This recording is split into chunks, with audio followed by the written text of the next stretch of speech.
Hello mga ka-current sense! Kamusta kayong lahat? Welcome sa aking channel.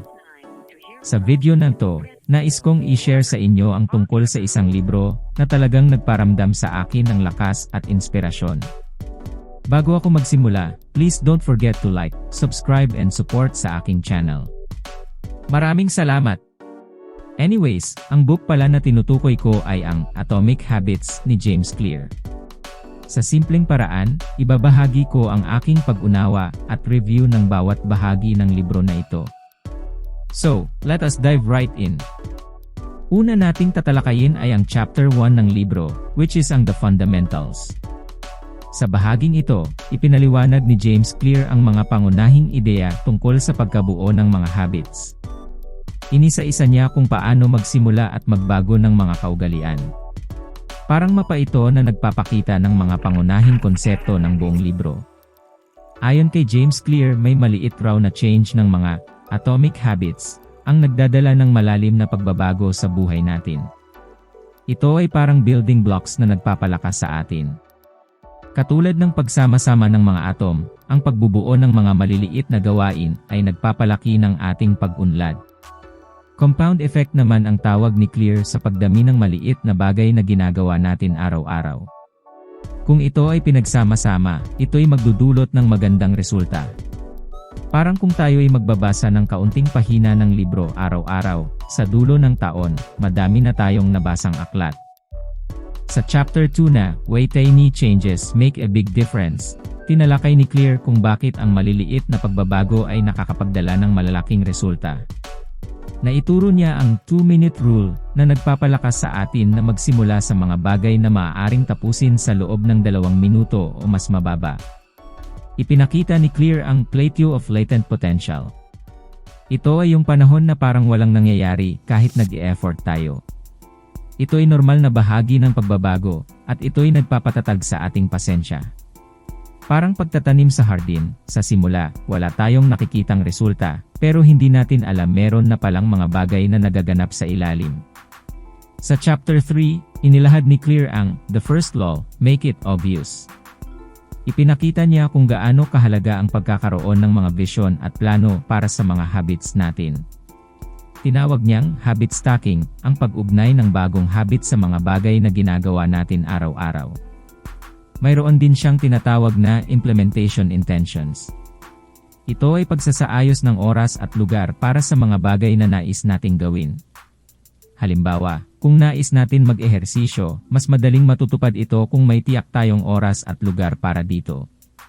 Ipinakita rin ni James Clear kung paano ang ating paligid ay nakakatulong o nakakasira sa ating mga habits. Tinawag niya itong environmental cue. Ito ay ang mga bagay sa ating paligid na nagpapaalala sa atin na gawin ang mga bagay na nais nating gawin.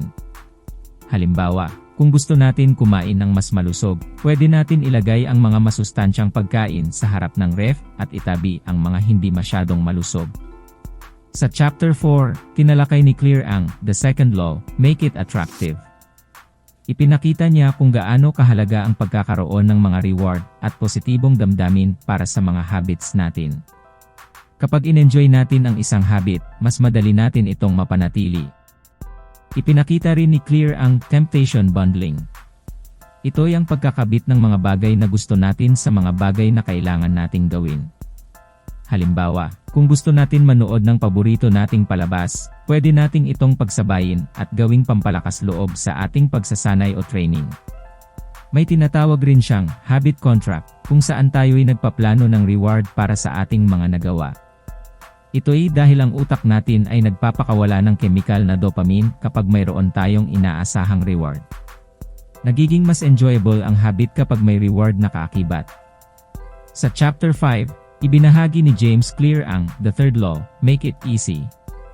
Ipinakita niya kung gaano kahalaga ang pagkakaroon ng mga bagay na madali at simple para sa mga habits natin. Kapag simple, mas madaling magpatuloy. Inipakita ni Clear ang 2-minute rule na nagsasabi na kung ang isang habit ay maaaring tapusin sa loob ng 2 minuto, gawin agad ito. Mayroon ding habit stacking kung saan isinasama natin ang bagong habit sa mga ginagawa natin araw-araw. Napakahalaga rin ng principle of least effort na nagsasabi na mas gusto nating gawin ang mga bagay na madali. Kung nais natin kumain ng mas malusog, pwede nating ilagay ang masustansyang pagkain sa harap at ilayo ang mga hindi malusog. Sa Chapter 6, tinalakay ni Clear ang The Fourth Law, Make It Satisfying. Ipinakita niya kung paano ang mga rewards at positibong damdamin ay nakakatulong sa ating mga habits. Kapag in-enjoy natin ang isang habit, mas madali nating mapanatili ito. Ipinakita ni Clear ang habit loop kung saan ito ay may 4 na bahagi. Ito ay ang cue, craving, response, at reward. Mahalaga ang bahaging reward dahil dito nauugnay ng ating utak ang habit sa magandang damdamin. Ipinakita rin niya ang temptation bundling na nagpapalakas sa habit. Sa Chapter 7, inilahad ni James Clear ang Advanced Tactics. How to go from being merely good to being truly great. Ipinakita niya kung paano tayo magiging hindi lang magaling kundi talagang mahusay. Kailangan nating magpatuloy sa pag-aaral at pag-unlad ng ating mga kakayahan. Inexplain rin ni James Clear kung gaano kahalaga ang Goldilocks Rule. Ang rule na ito ay nagsasabi na ang habit ay maganda kapag challenging ito pero achievable naman. Ipinakita rin niya ang deliberate practice na pagsasanay sa mga partikular na bahagi ng isang skill. Kapag hinati natin ang isang skill sa mas maliliit na bahagi, mas magiging mahusay tayo. Sa huling chapter na Conclusion, The Secret to Results That Last, ibinahagi ni Clear ang mga pangunahing ideya ng buong libro. Ipinakita niya kung paano makuha ang malalim at matagumpay na pagbabago sa buhay.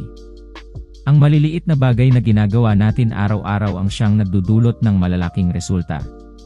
Ito'y parang pag-iipon ng pera para sa ating pag-unlad. Ipinakita ni Clear ang plateau of latent potential, kung saan hindi agad nakikita ang resulta. Mahalaga rin ang pagbabago sa pagtingin sa sarili, at ang 4 na batas ng pagbabago ng habit. Sa dulo, sinabi ni Clear na ang mga natutunan natin dito, ang magdadala ng malalim at pangmatagalan na pagbabago. Ito ay ang malakas na epekto ng maliliit na bagay na ginagawa natin araw-araw. So far, mga kaibigan, ito ang aking simpleng pagsusuri at review ng Atomic Habits ni James Clear. Natutunan ko kung paano magsimula at panatilihin ang mga maliit na pagbabago na nagdadala ng malalaking resulta. Huwag nating kalimutan na ang bawat hakbang na ating gagawin ay nagdadala ng pag-unlad. Kaya't samahan natin ang mga atomic habits natin patungo sa ating mga pangarap. Salamat sa pag-tune in, at huwag kalimutang mag-subscribe at i-click ang notification bell para sa iba pang mga video. Hanggang sa muli, stay inspired and keep striving for success.